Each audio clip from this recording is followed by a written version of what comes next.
নেমন্তন্ন কবি অন্নদা শঙ্কর রায়। যাচ্ছ কোথা চিংড়ি পোতা, কিসের জন্য নেমন্তন্ন?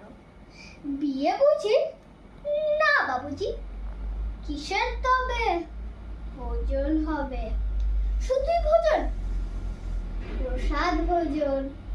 কেমন প্রসাদ? যা খেতে স্বাদ। কি খেতে চাও? ছানার পোলাও। ইচ্ছে কি আর? সরপুরি আর।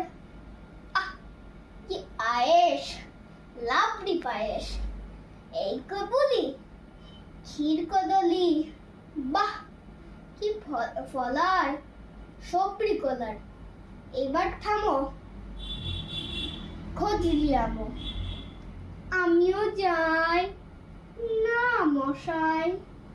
নমস্কার। Thank you for watching this video.